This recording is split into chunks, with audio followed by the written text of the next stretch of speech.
Zoom. Okay, we have Haley on and myself, and we'll be looking over where we are so far this week. And if you have any questions, remember you can email me or call me, or we can set up another Zoom Friday. I'm going to go ahead and start screen sharing and have a bit of a discussion with Haley, and then we'll take a look at our work. All right. Can you see my screen okay? Yep, I can see it. All right. So what did you think about looking at a specific country? I know that you've pinned a few pins. What country did you select? I'm not even sure how to pronounce it correctly. It's Luangprabang. I'm going to have to look at that in writing. Yeah, I know I'm going to butcher it if I try to say it, but that's the reason I picked it. I picked it because I hadn't heard of it before, and I wanted to explore a new place in my studies. Okay. Lang? I'm not even going to try to pronounce. All right. So let me open up your Pinterest real quick. Okay. All right. We've got our traditions, our culture, and geography. When you think about preparing to design something for a place, you know, and you look at the tradition, the culture, and the geography, how do you think your research might affect where you go from now? Well, specifically with the place that I chose, by looking at pictures and looking at what the streets look like and the different attractions that they have there, I know which tone to base my whatever we're going to be creating my advertisement around. I could see different colors that were prominent throughout the cities and even in the mountainous areas, and so being able to visualize what it actually looks like there is kind of how I want to parallel all of my advertisements to look like. A really great job at capturing the three different aspects that we were looking for: the culture, the tradition, the geography. And as I go through, let's start with geography. You know, had you not spent a lot of time just thinking about geography, if you would have jumped straight in thinking about maybe the culture in Laos, you know, you might have missed something that I'm seeing here. Do you want to take a shot at what you think I'm seeing? Let's see. Well, the bear took me by surprise. For some reason, I don't know why I didn't expect to see that. Yeah. There's something that many of these images have in common, all of them really. It's colors. You know, the geography of this area has its own natural color scheme that we're seeing, you know, rich, really vibrant, beautiful greens. In fact, greens that we don't usually see in the geography here in Kentucky. You know, we don't get water that looks like this. Right. We do have some trees that look somewhat like this, but these are definitely a much richer, almost a bluier kind of looking green than we typically see. So if we had been looking at the geography aspect, we might have missed what could potentially be a really important color in your scheme. And even as we look at culture, you know, we're still seeing this repetitive green throughout, but also colors that blend in really well. So as you look here, you still have this green, which is seen in every aspect. Despite this being slightly urban, they certainly haven't lost the natural aspects of the region. And so that's definitely something that you're going to want to consider as you begin to brand. So I think you did a really good job here. If we look real quick at traditions, so I know we have a couple of nightlife photos here, and then we have this image, which is reoccurring in traditions and culture. So can you tell me a little bit about the architecture there? The little reading that I did do on it, most of those prominent buildings have a lot of those gold accents in them, but the traditional housing that they've been trying to preserve are mostly wood-based. They're not very modernized at all. They tried to stick to that original architecture, and this was one of those buildings that kind of combined both of those things. Gotcha. Awesome. All right, let's take a step back to week 1. I know you've already turned in the Tuesday assignment, I believe, right? Yes. Let's scroll on down to your Tuesday assignment and take a look. Oh, what a lovely job you've done. Thank you. You want to tell us kind of what the mind mapping process has done for your critical thinking about where this project is going? Yeah.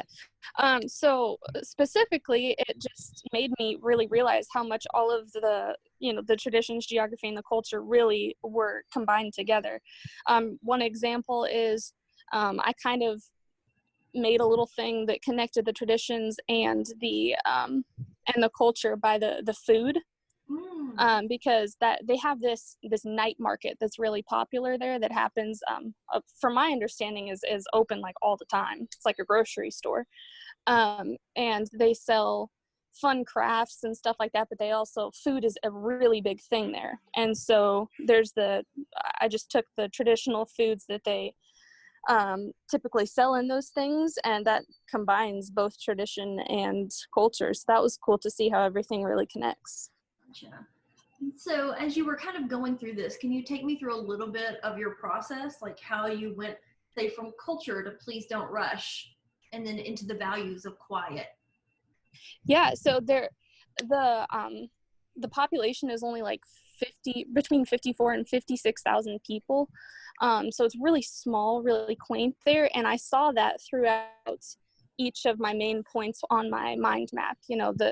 The geography, there's not many houses. The wildlife is really preserved, so it's really pristine and gives you that just relaxing and peaceful vibe. And then their culture illustrates the same thing. They really emphasize like non-rushed interactions, and the yoga is really popular there. So just everything kind of illustrates that same peaceful vibe. Gotcha. Now, if we take a look back at your Pinterest, we go all the way back. So we've got our traditions, culture, and geography, and you've put those into words here. When you're thinking now about how to turn those into actual graphic visuals, do you have any ideas of what you see having done this base research for the future?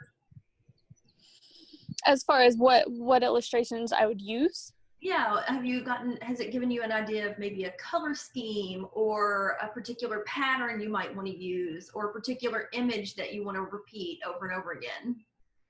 Okay, well, for sure, I've noticed the green and the blue colors in the water, but then the oranges and the golds seem to be super important colors over there.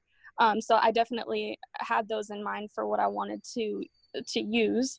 And then some of the patterns that you see on the temples and those kind of buildings, a lot of those repetitive patterns, I thought that would be really cool to incorporate as well. Cool. Yeah, it looks like you have some really fantastic potential patterns inside of the architecture that could make really unique visuals for this specific area. Right? Yeah. Have you done the Wednesday assignment quite yet? I think I just turned that in. I can't even remember what I've done today. That's yeah. Here we go. Yeah. All right. So tell me a little bit about how doing your mind map and of course your Pinterest to some degree help you put together your buyer persona. With this person I chose to, and I hope I did it right. I was a little bit confused at first, but I looked at the examples. So yeah. Assuming I did it correctly, I chose to take this guy that's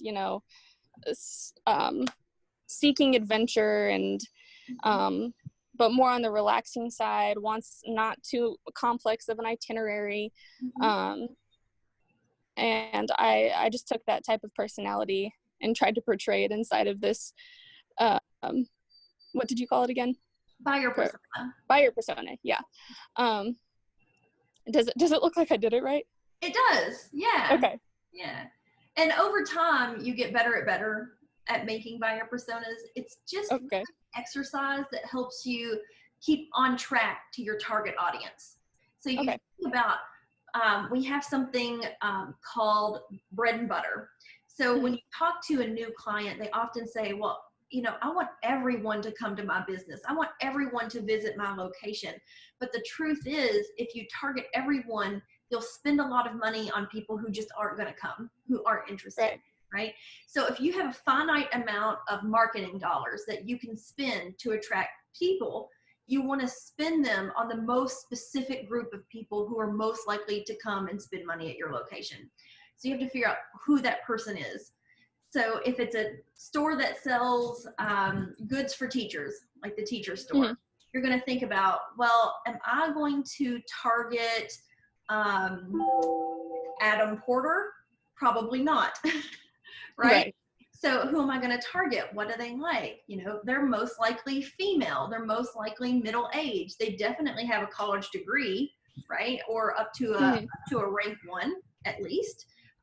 They're definitely looking for something a little on the more cute side because they are mostly female, right? So you start to build an idea of what your target audience looks like.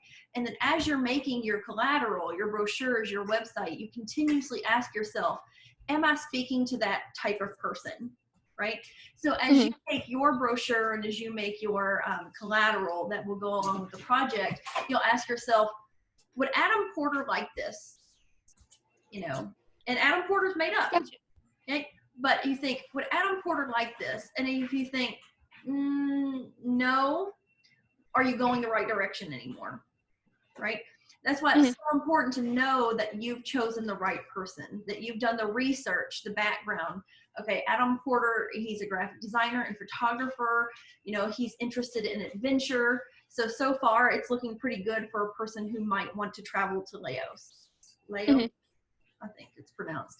So, and then you may think, okay, if he's not the right person, as you're designing things, you think, okay, well, I've made a mistake. It's probably more of a couple who's going to travel to Laos. You know, you update that then. But you definitely want to make sure that you're targeting the right person. So this is where we start. Does that sound good? Yeah. Most locations you'll find in tourism, it's women are the target audience because women make travel decisions, but not every location. So if yours is a really high impact, high adventure, it could be a man. You know, or if it's not in particularly what you would think is safe for a lady traveler, but still a popular destination, your key buyer persona still might be a man. Does that sound good? Okay. All right, let's take a quick look at everyone's work from this week. I think Sarah turned hers in first. If we look at her Pinterest, we see we've got culture, traditions, and geography. And we take a look, and it's really nice because she's posted most of her work for this week, so we can see where she's getting some of her ideas.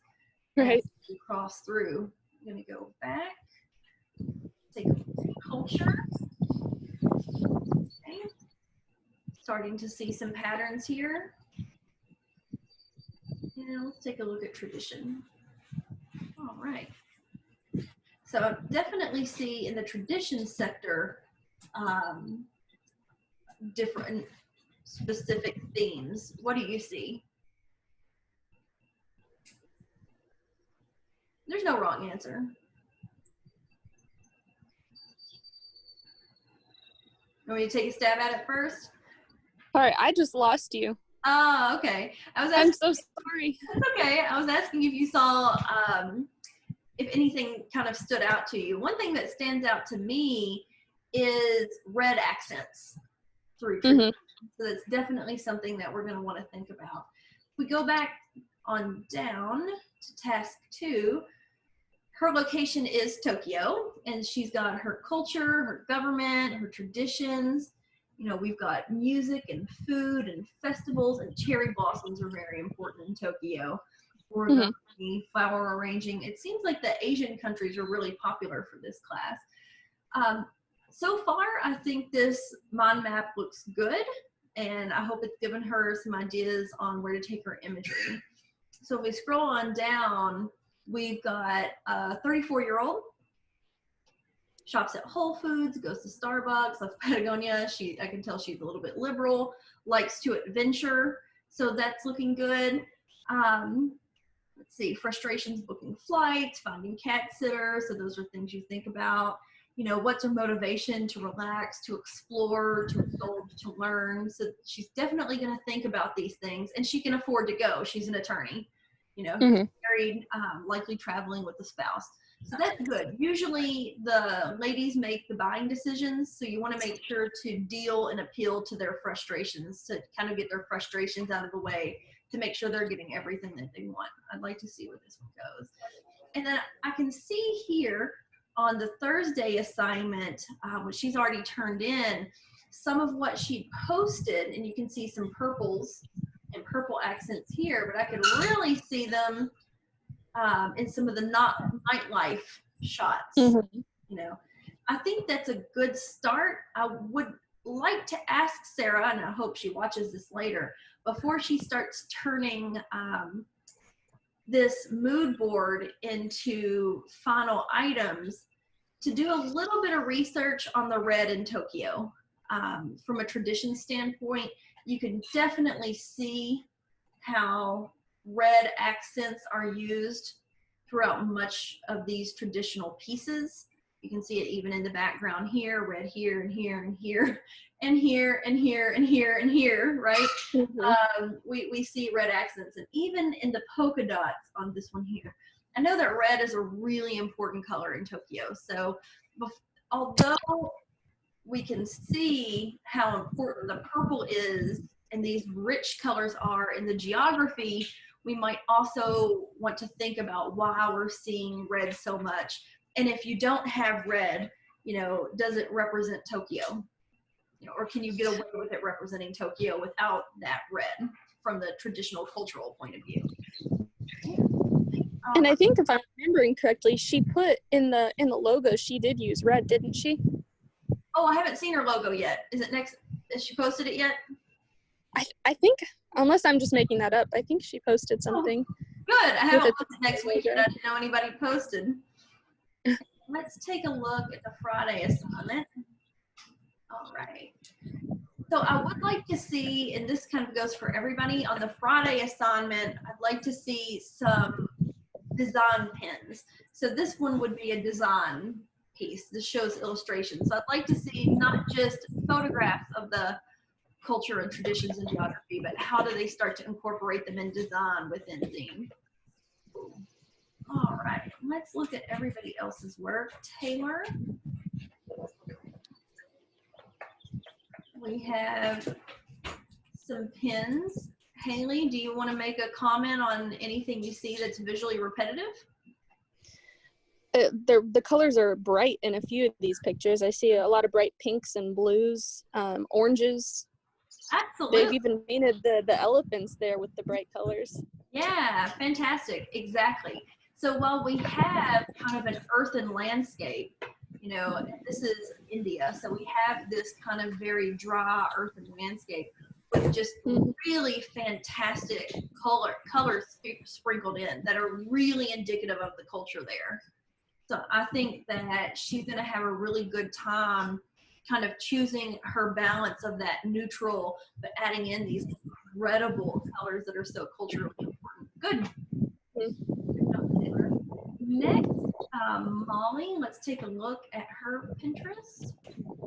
And even here, before I click on anything, I'm already starting to see a pattern. Do you see it? It's pastels. Yeah, it's back to the colors.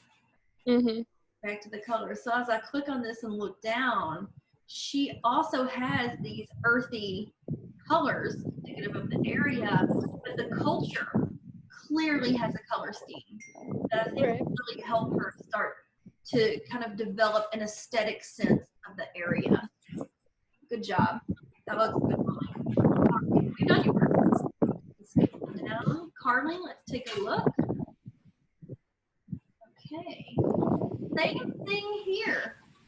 I'm definitely starting to see, in a different way than Singapore, color theme, right? Are you seeing it? These kind of like creamy neutrals and amazing blues. So good job. All right. Good job, Carly. Next, Molly's Mind Map, Singapore, government traditions, geography, colorful, right? The museums, the nightlife, the garden. Oh, this is good. Good job, Molly. And I'll send you this brochure too. All right, Kelly, she's done Fez. And I know that you can definitely see it right here. Right? Very different from Singapore, very different from, I think it was Athens that we just looked at. We've got these earthen tones and these very rich, but very saturated, not pale, very rich colors that are pilled. And I've actually been to this tannery in Fez, Morocco. It smells terrible. It's the worst. I don't know why it's the most popular attraction in Fez. So gross. But the colors are spot on.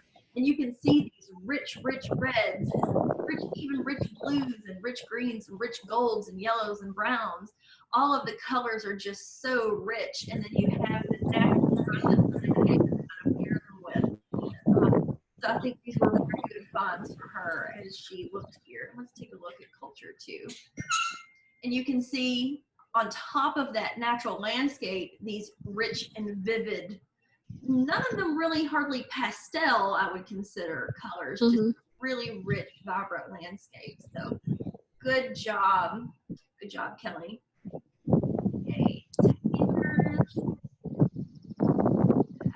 So she had, I think it's called Juniper, India. And the writing is so little, I'm gonna have to lean in to have her read it. Arranged marriages, religion, caste system, etiquette, Holi festival, everyday traditions. So I think this is good, and it's a good time to point out that when you're selling a location, you know, arranged marriages and the caste system is a truth. We can't change it, right? But as we're writing our brochures on websites, it's not something we want to highlight. You know, our job is to sell the location. So while personally, like as a personal activist, I will work to change this, I'm not going to make it the key part of the brochure. Does that make sense? All right. Good job. Okay. Back to yours. Very nice. Good job. And Taylor. She has a 29-year-old creative director. Wow, they're doing really well for 29. Maybe they're a wee bit older in this price range. Or maybe they live in, where do they live? Denver? Pushing it. Maybe they're a wee bit older. They like to explore new places, make memories with their husband, meet new people, learn about the arts. Okay. Frustrations, finding a dog, a cost-worthy travel, affordable flights, traveling safely. These are all good things to think about. And, you know, when you think about a woman who's planning to travel, you know, especially since there's so many ladies in class, you probably know, when you look at a website and it doesn't look super legitimate, is that a place you're going to want to travel to, right? If you see a campground website and it looks fly by night, you're probably going to be too worried to stay there. So the quality of the design affects how people feel about the safety of the location. So that's definitely a good frustration to think about and tackle with quality design. Good. All right. Molly, 47, married, college professor in journalism. Okay. So her frustration is traveling far from home, finding a safe place to stay, seeing everything within budget, yep, getting time off work. So these are all great frustrations to think about tackling as she makes her piece. She wants to have fun, relax, meditate. Okay, good. All right. Kimberly, let's take a look at her Pinterest account. So already, Haley, I'm sure that you can see it. What are you seeing? And we haven't even clicked through to the main boards yet. The yellow is standing out to me a lot. It is definitely standing out. Both, of course, in the geographic landscape. So they have these nice earthen Mm-hmm. rich colors, but also in her culture images, right? Mm-hmm. Many yellows, even in a wood style, right? Nice, beautiful yellow accents. And I've seen green accents too, but the yellow accents are really standing out. So Mm-hmm. they're going to have a really good time finding great patterns because I can already see them, and have a really good kind of set of colors to work with that are indicative of the location. Good. All right, Kaylin. So this one's Canada. So a little bit closer to home. Okay. Kind of getting an idea of the city versus this, of course, what it's known for here, the fall. So a really big metro city, but also with some great natural accents too. Okay. Culture. Okay. I'm curious to see where you're going to go, because I would say kind of in a contrast, being a Western city. You know, it's very different than some of the other ones that we've seen. I'll be curious to see where I go. All right. Let's see, Reagan's Pinterest.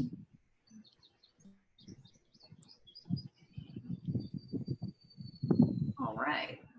Asia was very popular this class. Yeah. I do see some really great colors here. She's doing, I think it's Busan, just from taking a look at everything. A lot of culture to think about. I'm seeing some repetitive colors, some really bright colors that could be really interesting. All right, good job. I like it. Let's take a look. Cuba. Okay, yeah, this vintage car. It's all the Cubans really have left because of their trade issues, but it's definitely given them a vibe, you know, that I would definitely say their difficulty in importing anything has changed the cultural landscape of Cuba. So we could definitely see that, you know, using that to work in their favor, although it's kind of a negative thing, that kind of classic look could work for them. So good looking out, Kimberly. Good. All right, Carly, you've got Athens. Yes, it's very important. The evil eye, okay. That's kind of, I think, a Mediterranean thing. That's good. Graffiti, cats. All right, good. I think you've got a lot to work with here as we move on to the next stage. Fez, kind of sideways, but yep, bright colors, the oranges and the blue we definitely saw in the Pinterest.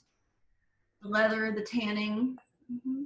And I think I read in Kelly's earlier post that the tannery is their most popular, and I didn't know that, their most popular attraction in Fez, which is so sad. So gross.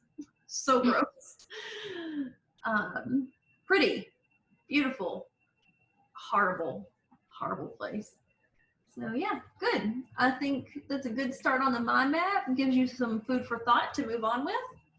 And then, of course, Haley, we just talked about your buyer persona. So let's scroll back up and take a look at what we have going on the rest of the week.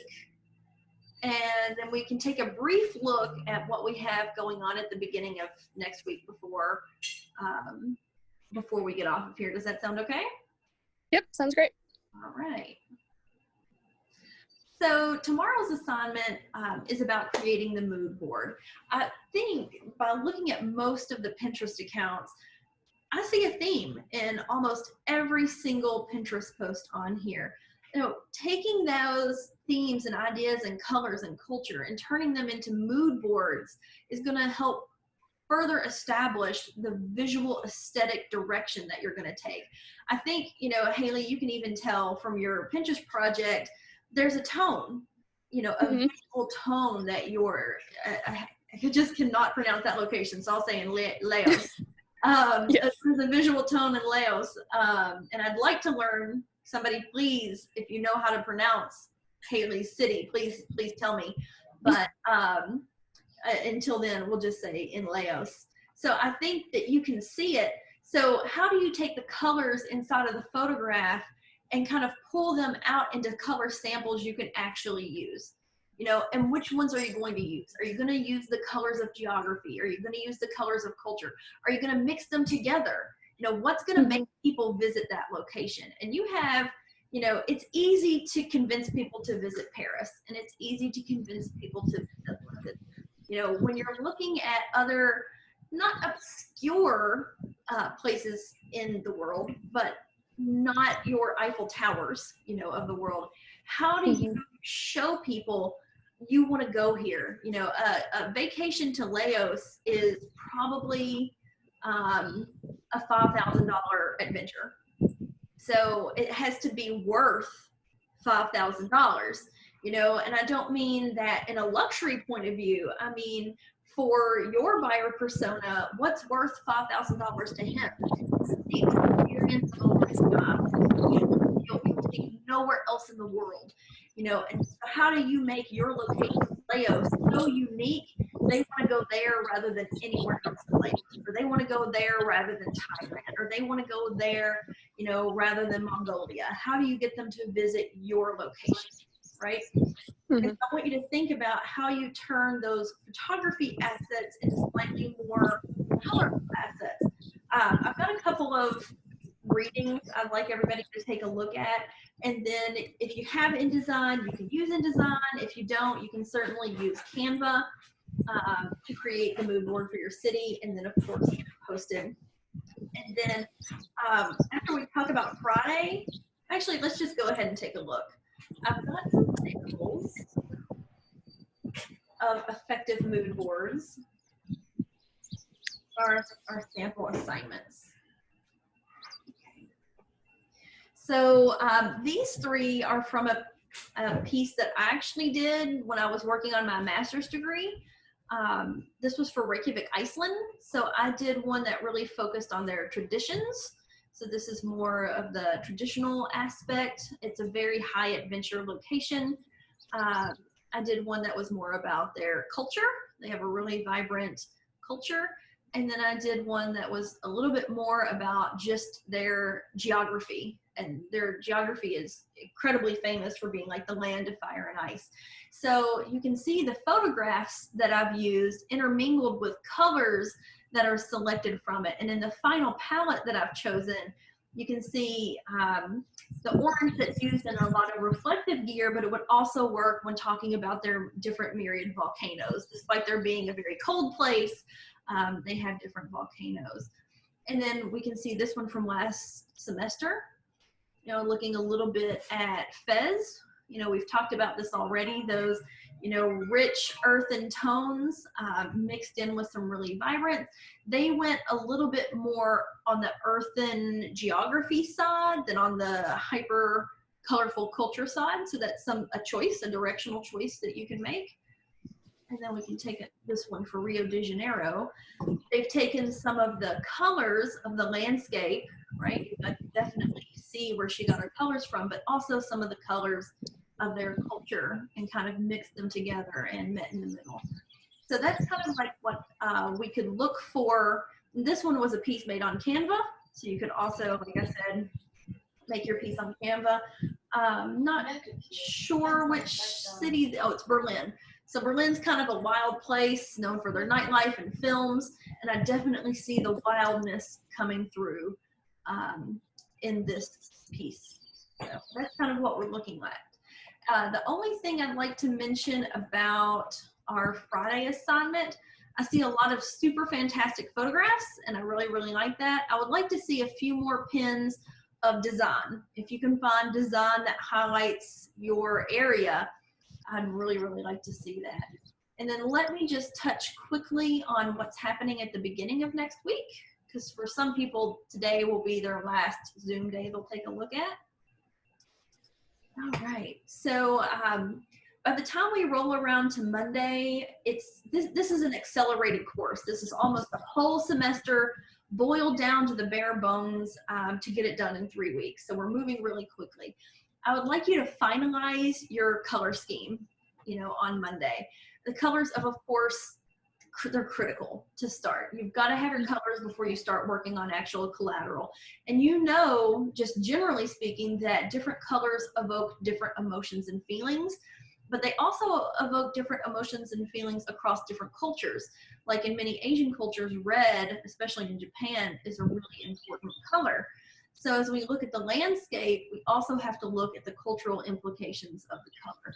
So take some time, you know, read this article and start putting together a color scheme. If you're really, really confident in your color scheme making, you can certainly just make your own in Illustrator based off of a number of different photographs or ideas that you have.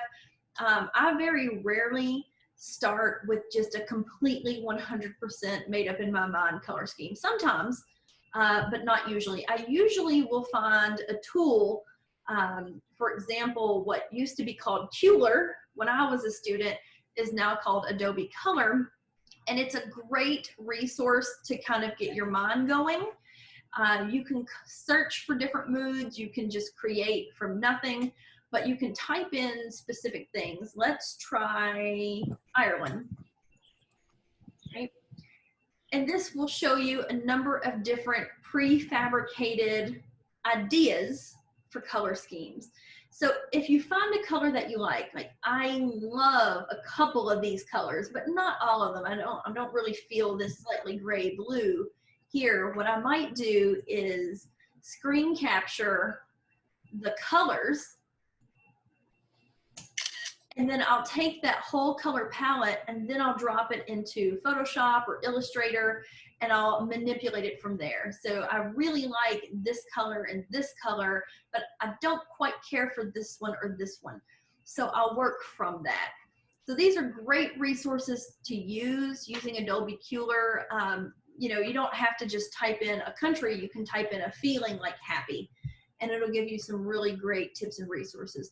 Most graphic designers will look at different support materials to get their idea. This piece shows where they've taken a photograph and then selected their palette. So you can also do that as well. I definitely recommend working off of several photos or working off of sample palettes to develop your color palette and really thinking long and hard about what does that color say? Does it represent the quality of my country? Does it represent the qualities of the country? Does it represent the culture, the traditions, the landscape? You know, what will it communicate to others? And what do I want to communicate about my city to others? Does that make sense? Yep. All right, I won't go any further because we'll have a couple more Zooms, but I did want to touch on Monday. You know, Haley, do you have any questions before we log off? No, not at this moment. Great. All right. Looking forward to seeing your next assignment come through, everybody's next assignment. I think the mind maps have gone really, really well. I think you guys have done a nice deep dig on those mind maps, so be proud of that. If you need anything at all, email me or call me, and otherwise I will see you guys either Friday or Monday. All right. Thanks, Haley. Thank you. Bye. Bye.